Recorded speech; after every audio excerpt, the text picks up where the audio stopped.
नमस्कार विद्यार्थी मित्रांनो, आज आपण इयत्ता 4थीच्या स्कॉलरशिप परीक्षेचा बुद्धिमत्ता चाचणी हा विषय अभ्यासत आहोत. इयत्ता 4थी व 7वीच्या स्कॉलरशिप परीक्षेच्या संपूर्ण तयारीसाठी चॅनलला लाईक आणि सबस्क्राईब करा. त्यामध्ये आपण गटाशी जुळणारे पद स्वाध्याय 5.3 अभ्यासत आहोत.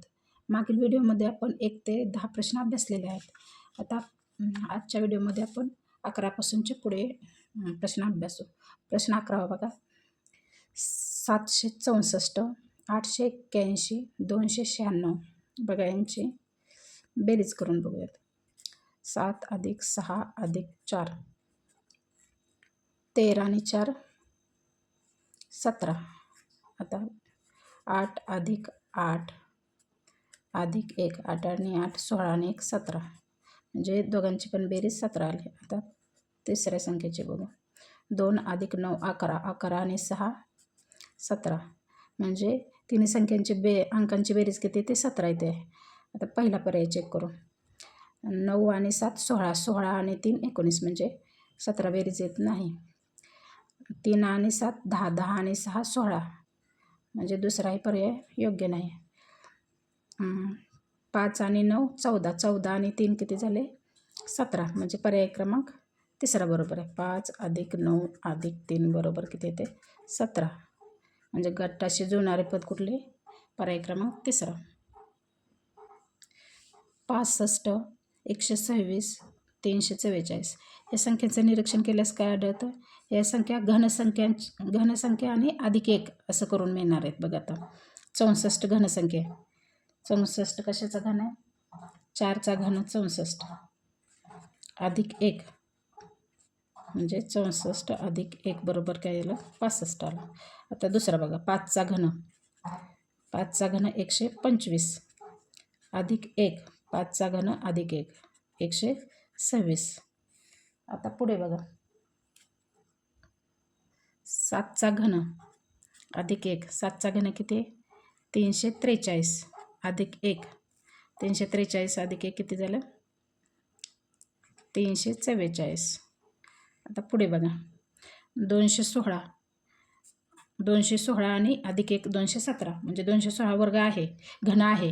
216 कशाचं घन आहे, 6चा घन. 6चा घन किती 216 +1, म्हणजे किती आले 217, म्हणजे पर्याय क्रमांक पहिलाच बरोबर आहे.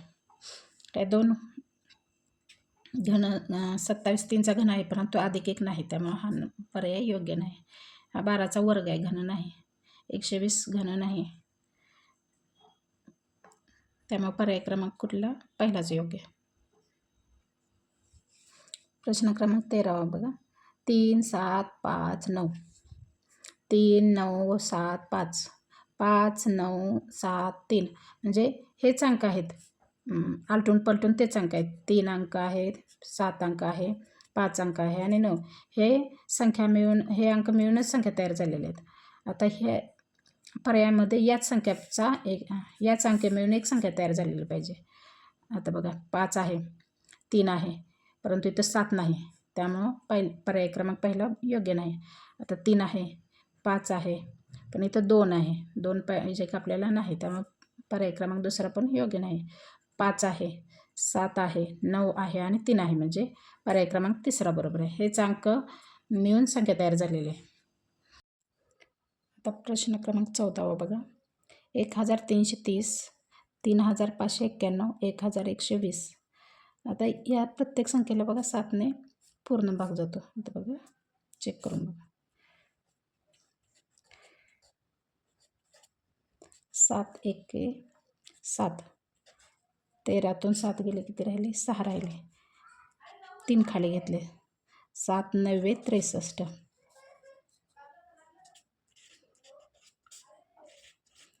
0 घेतलं, म्हणजे 7ने पूर्ण भाग गेला. आता पुढचा संख्या बघा. 35 91, 7 5 35, वरून घेतले 9, 7 1 7, 9 मधनं 7 गेले, 2 राहिले, 1 घेतला. 7 7 21, म्हणजे 21 मधून 21 गेले, 0 राहिले, म्हणजे पूर्ण भाग गेला. आता पुढील संख्या बघा. 1120, 7 1 7, 11तून 7 गेले किती राहिले 4, 7 सख्खूम 42. 42मधून 42 गेले, शून्य राहिले. शून्याला भाग जात नाही म्हणून शून्य घ्यायचं. आता पुढचा प्रत्येक पर्याय चेक करू ज्याला 7ने पूर्ण भाग जातो. आता पहिला पर्याय बघा. पहिला पर्याय 7 एके 7, 7 दोन्ही 14. शून्य आहे, वरून घेतले 5, 5ला भाग जात नाही म्हणून शून्य घ्यायचं. आणखी वरून शून्य घेतले, 7 3 7 49. बाकी 1 उरते, म्हणजे पहिला पर्याय योग्य आहे का नाही. आता पुढचा पर्याय चेक करू. 2345. आता बघा 7 त्रिक 21. 23मधून 21 गेले, 2 राहिले. 24 4 खाली घेतले, 7 त्रिक 21. 24मधून 21 गेले, किती राहिले, 3 राहिले. वरून 5 घेतले, 7 5 35. 35मधून 35 गेले, किती राहिले, 0 राहिले. म्हणजे बाकी पूर्ण भाग गेला, म्हणजे 7ने 2345ला पूर्ण भाग जातो. त्यामुळे पर्याय क्रमांक दुसरा बरोबर आहे. पुढचे पर्याय तुम्ही चेक करा.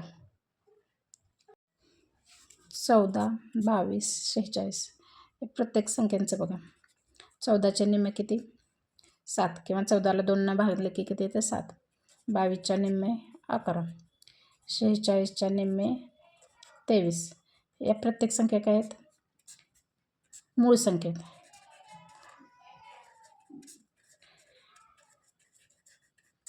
आता बघा 34च्या निम्मे किती केले यावर प्रत्येक पर्याय चेक करू आपण. 34च्या निम्मे 17. 17 काय मूळ संख्या आहे, त्यामुळे पर्याय क्रमांक पहिलाच योग्य. आता प्रश्न क्रमांक 16 बघा. 2/14. हे जे आपण या पूर्णांकाची किंमत काढू, आणखी भाग जाते बघा. 2 बे 7 ते 14, म्हणजे 1/7 आलं. आता दुसरा पर्याय बघा. दुसरी अपूर्णांक बघा. 12/84. 12 1 12, 12 7 ते 84, म्हणजे या अपूर्णांकाची किंमत किती आली, 1/7 आली. आता तिसरी संख्या बघा. 9/63. 9 1 9, 9 7 63, म्हणजे प्रत्येक अपूर्णांकाची किंमत किती येते, 1/7 1/7 1/7. आता 13 1 13, 13 5 65, म्हणजे याची 1/7 आली का नाही. 7 1 7, 7 8 56, त्यामुळे 1/8 आली याची. त्यामुळे हा पण पर्याय योग्य नाही. हा 1/9च आहे. 6 1 6, 6 7 42, म्हणजे 1/7 आली, म्हणजे पर्याय क्रमांक चौथा बरोबर आहे. आता प्रश्न 17 बघा. 170 290 50. आता बघा या सर्वांचं निरीक्षण केल्यास काय आढळतं, हे वर्गसंख्या अधिक 1 आहे. आता बघा 13चा वर्ग 169 अधिक 1 170. आता हे बघा 289, कोणाचा वर्ग आहे, 17चा वर्ग. 17चा वर्ग 289 अधिक 1 290.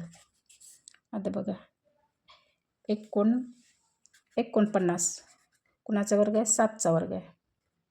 7 7 49 अधिक 1 50. आता इथं पहिला पर्याय चेक करू. 144 अधिक 1 145, म्हणजे 144 वर्गसंख्या आहे का, आहे. कुणाचा वर्ग आहे, 12चा वर्ग आहे. बघा 12चा वर्ग अधिक 1 144 अधिक 1 बरोबर 145, म्हणजे पर्याय क्रमांक पहिलाच योग्य. आता या संख्यांचं निरीक्षण केल्यास काय आढळतं बघा. 416 991 636. शतकस्थानचा जो अंक आहे त्यांचा वर्ग, दशक आणि शतकस्थानची मिळून जी संख्या होते तो आहे बघा. 4चा वर्ग 4 × 4 16. 9चा वर्ग 81. 6चा वर्ग 36. आता बघा 7चा वर्ग 7 7 49 पाहिजे, पण आहे का, नाही. त्यामुळे पहिला पर्याय योग्य नाही. 2चा वर्ग 4, म्हणजे पर्याय क्रमांक दुसरा बरोबर आहे. म्हणजे अलीकडची संख्या ती जी आहे त्यांचा वर्ग पुढील संख्या येते. म्हणजे गटातील प्रत्येक डावीकडील संख्याचा वर्ग उजवीकडील संख्या आहे, त्यामुळे पर्याय क्रमांक दुसरा बरोबर आहे. आता प्रश्न क्रमांक 19 बघा. 1348, 3712, 7836 ह्या सर्व संख्येला 4ने निश्चेष भाग जातो. आता 4ने निश्चेष भाग जातो हे आपण कसं ओळखायचं, तर दशक स्थानचा अंक आणि एकक स्थानचा जो अंक आहे त्यांना जर 4ने भाग जात असेल तर त्या संपूर्ण संख्येला 4ने भाग जातो. हे 4ची कसोटी आहे. आता बघा 48ला 4ने भाग जातो. 48ला बघा 4 एके 4, 4 दोन्ही 8. 12ला बघा 4 त्रिक 12. 36ला बघा 4 नवे 36. आता बघा 18ला 4ने भाग जातो का, नाही. 18 4च्या पाड्यात नाही. 34ला 4ने भाग जातो का, नाही. 4च्या पाड्यात 34 नाही. आता 42ला जातो का, नाही. आता 76ला जातो का बघा आपण. 4 एके 4, 7मधून 4 गेले 3 राहिले. 4 नवे 36 म्हणजे दशक स्थानच्या आणि एकक स्थानच्या जी संख्या मिळून जी संख्या तयार होते त्याला 4ने भाग जातो. म्हणजे या संपूर्ण संख्येला 4ने भाग जातो. म्हणजे पर्याय क्रमांक कुठला बरोबर आहे, चौथा बरोबर आहे. आता बघा 95, 38, 57 या सर्व संख्या कशातल्या 19च्या पाड्यातल्या येत्या, 19च्या पटीतल्या येत्या. बघा 19 दोन्ही 38, 19 गुणिले 2 38, 19 त्रिक 57, 19 पाचा 95. आता 102 19च्या पाड्यात आहे का, नाही. 114 आहे. 19 सख्ख 14 दर्शे म्हणजे गटाशी जुळणारे पद कुठले, पर्याय क्रमांक दुसरा. अशा प्रकारे 11 ते 20 प्रश्न आपण आजच्या व्हिडिओमध्ये अभ्यासलेले आहेत. या पुढील प्रश्न आपण पुढील व्हिडिओमध्ये अभ्यासू.